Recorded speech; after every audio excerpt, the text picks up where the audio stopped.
gara-gara tuh kalau misalkan belum makan siang, menurut aku sih ini agak kenapa belum makan siang tadi bukan makan. Tapi udah pada sini makan belum? Kalau bukan udah makan banget nih. Emang mau ketemu siapa sih hari ini? Udah makan ya? Oke, gak apa-apa. Tapi aku senang sih hari ini bisa ketemu dengan teman-teman sekalian. Coba lihat wajah-wajahnya yang walaupun tadi katanya ngantuk, pegel, belum makan siang, tapi wajahnya ini semangat dan besar gitu ya. Tapi sebenarnya mungkin mau perkenalan dulu ya. Karena aku kenalnya pakai pantun nih. Tadi katanya cakep ya? Oke, bernama Kara di Dada Cantik. Aku Kisha Tiara dari Fakultas Ilmu Sosial dan Ilmu Politik. Oke, nah teman-teman sebelum kita masuk nih ya dan mungkin bertemu dengan juga lima kalian yang ada di TKI namanya itu. Tapi kita boleh dong beri tepuk tangan nih untuk kalian sendiri karena hari ini sudah resmi berada di Balai Wong Universitas Indonesia. Luar biasa pasti perjuangan teman-teman itu susah kan mungkin? Oke, tapi memang sini pasti saya dong. Udah dicicil dong. Nah, ada yang dicicil lagi, bahasa sama Jerome. Coba kami tadi ngomong soal cycle ya. Kita kan ada yang ngomong cycle nih, tapi juga udah tinggi gitu kayak ibu harus mulai dari mana ya? Ada? Ada. Oke, karena yang hari ini kita akan ngobrol tentang gimana cara mulai dengan tadi yang sederhana dan biasa dan nantinya menjadi guru di dalam misi dakwah di dalam Indonesia. Terus kita hari ini langsung coba ya. Kita juga sedikit ya. Langsung kita hari ini tentunya ini sangat inspiratif dan juga punya banyak hal-hal yang juga inspiratif dalam hidup dan teman-teman. Tapi tunggu dulu, tapi jangan dulu dong. Aku mau cek obat dulu orangnya ya. Mana mahasiswa dari Fakultas Kedokteran? Oke. Mana mahasiswa dari FKG? Oke. Mahasiswa dari FIKA? FIB mana suaranya? Itu jadi jawab saya, terima kasih atas suaranya sama-sama. Masih kok mana suaranya? Via mana suaranya? Terakhir nih, yang ini masaknya juga banyak nih harusnya. Vokasi mana suaranya? Oke, udah semangat, udah ya. Udah semangat nih negara bercycle, langsung aja ya. Kalau misalnya hari ini kita punya tamu yang spesial sekali dan banyak motivasi dari teman-teman dalam pendidikan, perjalanan belajar, dan tentunya berbagai hal yang bisa benar dan bisa benar. Langsung saja kita panggilkan bersama-sama Angka dan handphone Angka, oke? Langsung saja kita panggilkan bersama-sama. Berikan tepuk tangan yang meriah untuk Jerome Chloe.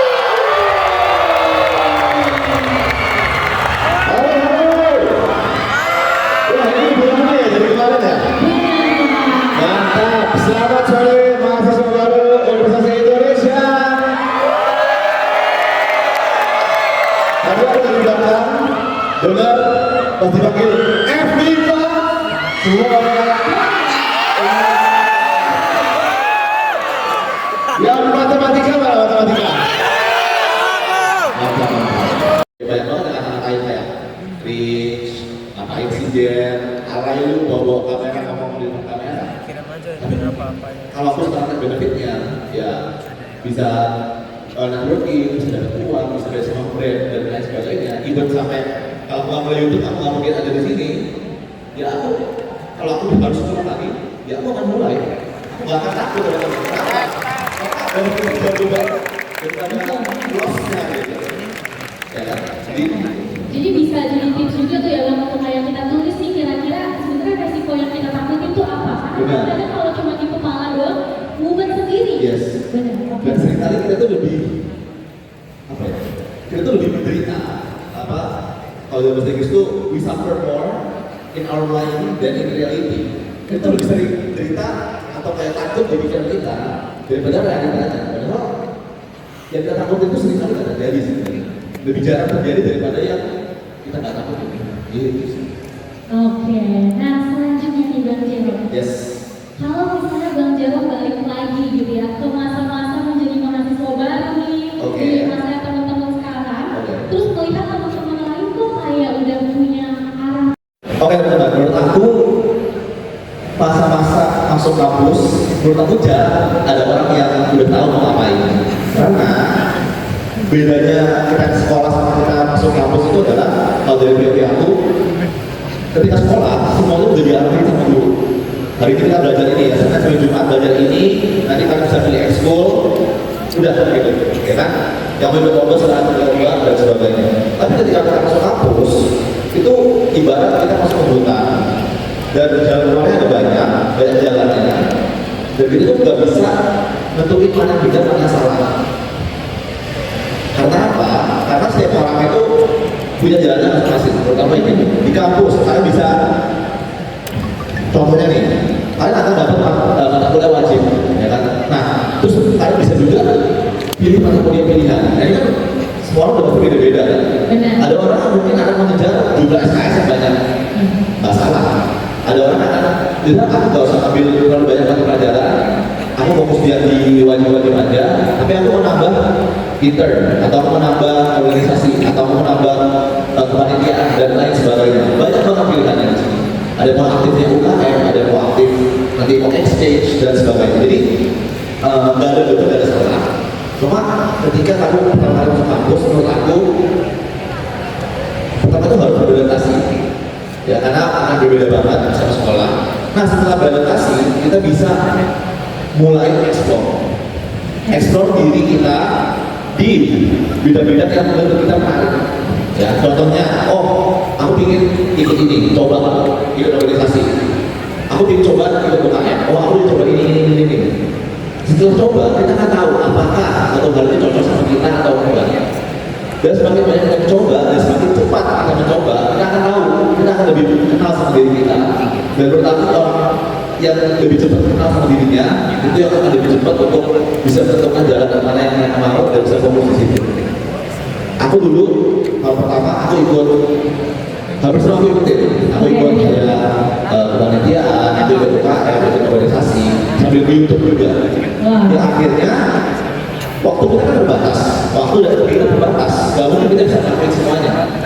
Karena kalau ngelakuin semuanya, ujung-ujungnya gak ada yang selesai. Akhirnya setelah mempertimbangkan, aku merasa kalau organisasi aku kayaknya gak terlalu cocok deh. Kalau misalnya aku kepanitiaan juga terlalu cocok. Kalau ekskul, kayaknya aku gak perlu ekskul untuk dapat teman. Akhirnya aku pilihnya untuk fokus di kuliah dan YouTube. Jalan itu aku pilih setelah aku tahu banyak hal, setelah aku mencoba. Kalau aku belum coba, aku gak bakal tahu apakah aku akan cocok atau enggak. Jadi teman-teman menurut aku beraniin diri kalian untuk mencoba banyak hal, ya. Dan situ kan akan lebih kenal sama diri kalian dan kalian akan tahu gitu. Dengan cepat akan ke arah mana. Dan setelah tahu itu, udah gak usah bagi-bagiin lagi sama yang lain. At least kita udah gak penasaran. Ternyata yang organisasi kayak gini, dan kayaknya aku gak cocok deh. Jadi aku gak usah FOMO lagi untuk organisasi, karena aku udah tahu masalahnya. Kira-kira kayak gitu sih. Oke, aku rangkum lagi ya. Tiga ya dari Bang Jerome. Yang pertama beradaptasi, terus kemudian setelah udah mulai ada kita explore, cobain apa aja yang bikin kita penasaran, apa yang pengen cobain. Terus setelah itu baru kita menentukan kira-kira kita cocoknya di bagian mana gitu ya Bang. Nah, dan setelah kita tahu nih kita udah jadi udah nggak mau lagi nih ngebandingin diri kita dengan orang lain. Yes, karena selama ini di sekolah kita benar-benar ada di sistem. Sistemnya udah kamu ikut aja. Betul. Jarang yang bisa tentuin ingin apa sendiri gitu. Kamu ketika di sekolah, tapi ketika di kampus kita udah mulai masuk masa-masa adulting ya, dewasa. Kita udah harus bisa tentuin pilihan sendiri. Dan disitulah kita akan lihat, pilihanku sama pilihan itu akan berbeda. Yang cocok di dia belum tentu cocok di aku, dan yang cocok di aku belum tentu cocok di orang lain. Nah, itu menurut aku masa-masa yang harus dilewati untuk menjadi orang dewasa. Dan itu artinya di kampus. Oke, selamat datang ya teman-teman di fase pendewasaan gitu ya Bang. Selamat datang di fase adulting teman-teman. Oke Bang Jerome, tadi kan 3 hal yang perlu dilakukan. Tapi ada nggak sih Bang satu hal atau satu kebiasaan gitu yang kayaknya nggak perlu dibawa lagi dari teman-teman saat sudah masuk ke perkuliahan ini? Oke. Mungkin satu hal atau sifat yang kalau kehilangan itu meskipun susah sekali. Betul. Ketika dari sekolah ke kampus adalah di kampus itu kalau kita nggak punya support system, ya kalau kita sendirian, in a way itu susah banget untuk survive. Gitu. Karena let's say untuk mengerti suatu pelajaran aja itu susah banget, gitu kan. Belum lagi ada tugas apa, tugas ini, terus belum lagi kalau ujiannya kita nggak punya koneksi sama teman kita atau kakak kelas, kita nggak tahu kisi-kisinya dan lain sebagainya. Nah dulu aku tipe orang yang pas di sekolah, aku ngerasa kalau aku nggak nanya ke teman nggak apa-apa gitu. Aku bisa belajar sendiri gitu. Tapi pas aku di Jepang nggak bisa gitu. Susah banget, ya, susah banget. Udah belajar susah, plus pakai bahasa Jepang kalau aku gitu kan. Jadi kayak ini kalau aku kayak gini terus, aku nggak akan survive. Akhirnya aku di situ menurunkan ego dan gengsi aku kayak minta tolong ke orang-orang. Aku berusaha kenalan sama orang, terus aku kayak minta tolong diajarin. Nah itu susah tuh, apalagi untuk teman-teman yang berbiasa tolongin orang. Susah tuh minta tolong biasanya, ya. Nah di UI teman-teman semuanya pada pintar-pintar gitu. Jadi menurut aku kalau ketika kalian di sekolah dulu sebelumnya adalah orang yang excel, orang yang susah minta tolong, karena di UI itu pada pintar, jadi gak perlu mempertahankan ego dan gengsi itu.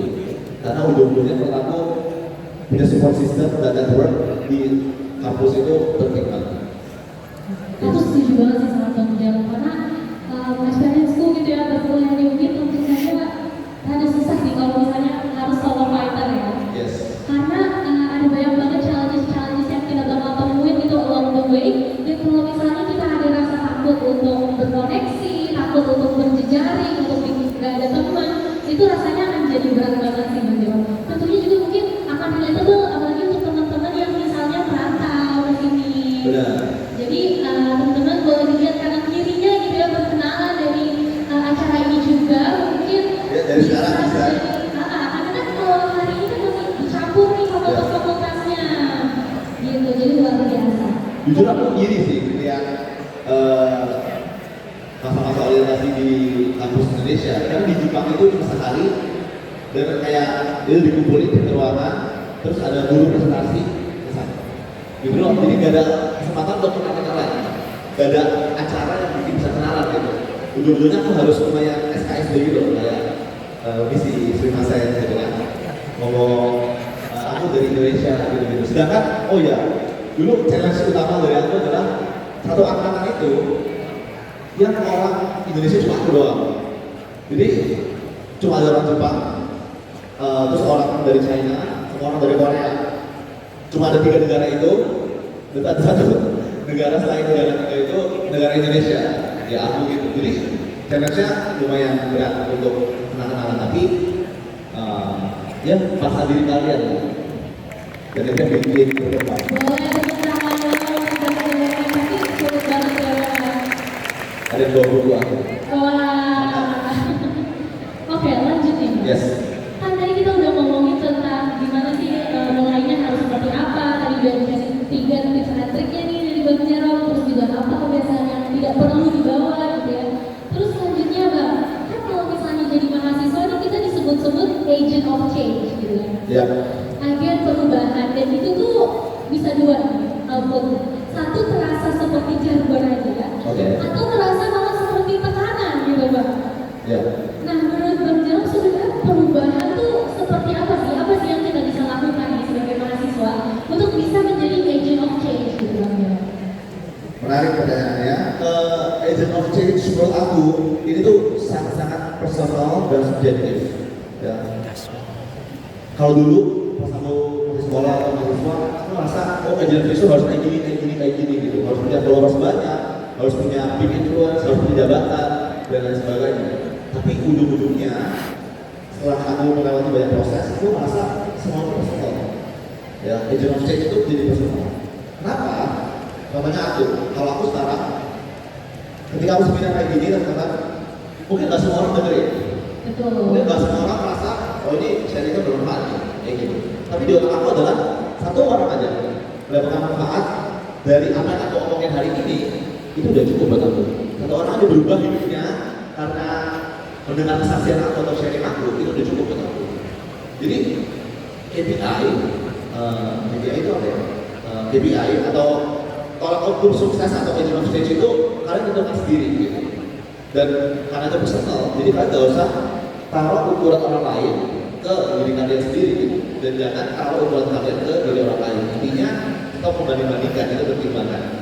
Jadi berubah diri sendiri dulu, lalu berubah ke orang terdekat, dan lama-lama dari orang terdekat itu akan keluar lagi ke orang-orang lain, ke orang lain dan seterusnya.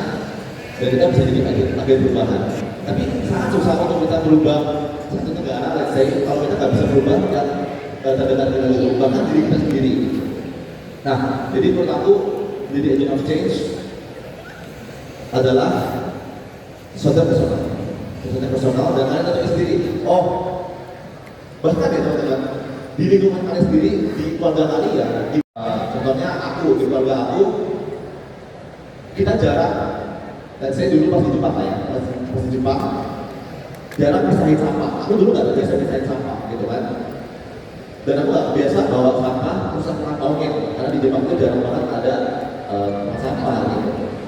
Nah, pas di Jepang ketika temanku ada yang main ke rumahku, terus dia lihat sampahku gak dibagi, gak dipisah-pisah, sama dia bisa-pisahin. Dia bisa-pisahin buat aku dan aku malu banget sih, ya kan? Nah yang akhirnya teman aku lakukan ini, efek ke aku. Oke, ternyata aku harus bisa-pisahin sampah dan orang Jepang ini se-strict itu. Akhirnya ketika dia ngelakuin itu ke aku, dan aku jadi tahu. Nah ketika aku lihat teman orang yang bisa di Jepang, aku juga bilang ke mereka. Itu contoh simpelnya gitu. Dari satu orang ke aku bisa lain, nanti orang-orang lain juga pasti ada yang lainnya, dan seterusnya. Jadi ya itu sih. Oke, jadi artinya perubahan itu sebenarnya bukan harus sesuatu yang langsung 100.000 orang, 1 juta orang kayak gitu. Yes. Dari kecil-kecil pun juga sebenarnya matters karena nanti bisa berubah lagi ke orang lain, berubah lagi ke orang lain. Karena banyak yang merasa menjadi influencer itu, oh aku harus punya followers minimal, ada huruf K-nya, misalnya. Oh aku harus punya followers segini, aku harus punya jabatan segini gitu. Padahal influencer itu dimulai dari lingkungan kecil kan? Dan apapun yang kita lakukan, apapun yang kita katakan itu pasti punya dampak. Plus sekarang kita punya social media, di mana bisa tiba-tiba FYP, bisa tiba-tiba viral gitu. Kayak kita lihat di Threads, orang out of nowhere ngomong sesuatu bisa viral gitu kan. Di TikTok juga orang bisa tiba-tiba viral gitu. Jadi menurut aku sekarang itu udah gak ada alasan lagi untuk kita bilang kita bukan influencer, karena kita selalu punya influence dari diri kita sendiri dan dari lingkungan terkecil pun kita pasti